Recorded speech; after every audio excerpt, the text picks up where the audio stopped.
So we open Dany 8 with Drogo riding his horse being surrounded by these large purplish blood flies which appear to be their version of mosquitoes. We see that it has been about a week since Drogo had his injuries healed by Mirri, and it was 6 days ago that he tore off the poultice that she put on because it was itching, and has since been drinking heavily despite her warnings not to do so, and has been doing so for at least the past 3 days. This, however, has led to him being incredibly pained as he groans at night and he scarcely touches food. He is becoming ill and very drawn by the fact that he is now malnourished. And as he continues to ride, Daenerys notices that the blood flies which he once was able to instantly catch have now begun to land on him, to the point where when she rides up behind him to check on him, he falls from the saddle of his horse. Daenerys commands that they make camp where Drogo has fallen in order to make him comfortable. However, the Blood Riders are resistant to her telling them what to do, and so she decrees that it is Drogo who commands it. The situation is becoming desperate, however, as Khal Drogo fell from his horse, which is a taboo in Dothraki society, and it's possible that others have already seen this happen while they are riding, so the secret will soon get out as to what has happened, and this severely weakens Drogo's position of rule.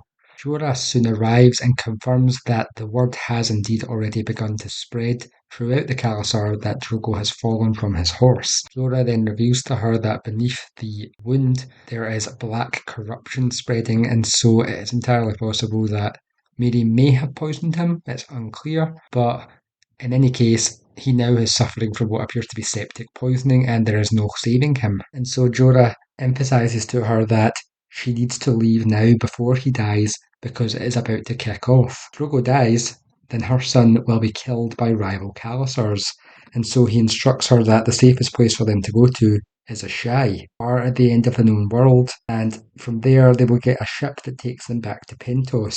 And so this shows us that, as part of Illyrio and Jorah's plan, they do still need Daenerys and the eggs, and yet we find that rather than going to Meereen because they now have no ability to barter slaves to get ships, their safest course of action is apparently to go to a Shai, where the fire wizards are notoriously meant to be, as well as the Shadowbinders.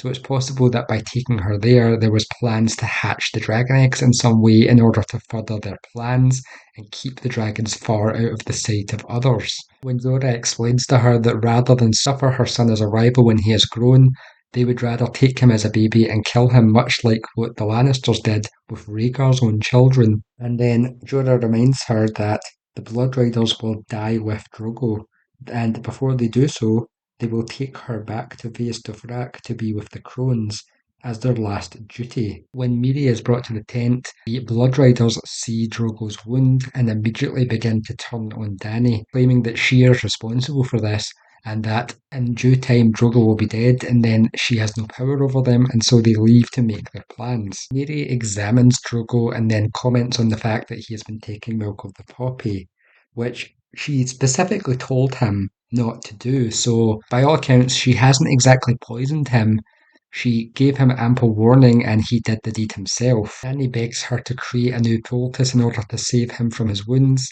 However, Mirri claims that this is now impossible as he is already dying and all she can do is transition him into the Nightlands peacefully. Mirri then goes on to say that there is one spell that she knows of, however, death is cleaner, and she learned this spell in a Shai and paid dearly for the lesson, and her teacher for this spell was a blood mage from the Shadowlands, revealing to Dany that she is in fact a mage, which most likely is a Shadowbinder. Mirri then warns her that this is blood magic, and so for blood magic to work, only death can pay for life. It isn't an equal exchange thing. And so Mirri begins a ritual where she places Drogo in a bath of water and then has his horse brought in. Drogo, the young 16-year-old Ka to Daenerys, begs Daenerys not to do this as she is a mage and that blood magic is apparently forbidden as far as Dothraki culture is concerned, which would make sense since most of Dothraki culture is derived from Valyrian culture, where blood magic was very important, and as we saw in the mythology of the Long Night, The others and the Night's Queen are most likely created via blood magic, and Daenerys even makes this parallel with Dothraki culture, as the whole ritual of her eating the heart in Base Dothrak very much does seem to be blood magic. It seems to be the same concept. Mirri begins a ritual, and she begins chanting in a ritualistic tone in a language which Daenerys does not understand. And then she pulls out a leaf-shaped bronze dagger covered in ancient glyphs, implying that it is of First Men or Valyrian ancestry. And given that it is made of a sort of bronze, and also the fact that the language she is speaking is unfamiliar, implies to me that she may be speaking the language of the Children of the Forest, hence the leaf-shaped blade.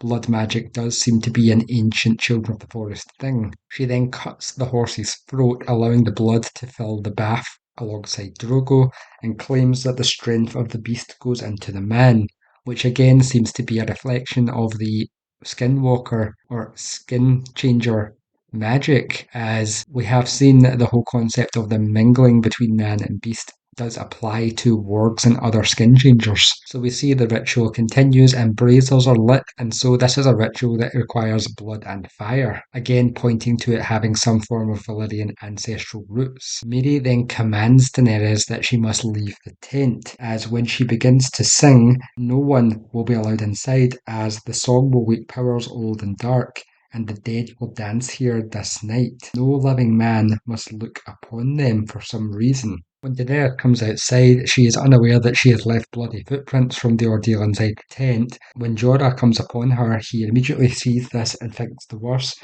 and calls her a fool, saying that they could have fled by now, seen their way to Asshai safely. They are cut off, however, by Mirri Maz Duur beginning to sing behind them in her high, shrill wail that sends shivers down Dany's spine, and this causes the Dothraki to mutter and back away in superstition. We can see the tent aglow from within with the lights of the fires, where Daenerys can see shadows moving inside the tent. Mirri is dancing with the shadows, and this immediately enrages the Blood Riders, as this is forbidden. They push past Dany and make towards the tent in an attempt to kill Mirri. Jorah steps up to defend Daenerys and fights with one of the Blood Riders, is cursed, called a craven, a milkman, and a eunuch in an iron suit. The stress of all this commotion would then cause Daenerys' water to break as she watches Jorah slay her enemies.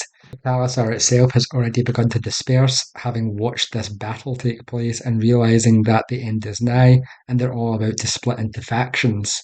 Daenerys was crippled with pain from her son trying to get out of her, and despite this fact, none of the servants would come to aid her because they saw her as accursed. So someone suggests that they take her to the mage, which Daenerys immediately thinks they cannot do because she did specify do not enter the tent during the ritual. And then she looks to the tent and questions whether anybody else can actually see the shadows that are dancing there, which is an interesting question. Can they, or can they just hear Mirri singing? And so, looking at the tent, she notices two figures in particular dancing in the shadows, a great wolf and another which looks like a man wreathed in flames, which, based on the evidence we have so far, seems to indicate the figures of the Great Other and the Lord of Light. And despite her protests, Jorah picks her up and then carries her into the tent, which very likely disrupts the ritual that is being performed and most likely leads to what happens in the next chapter regarding her child.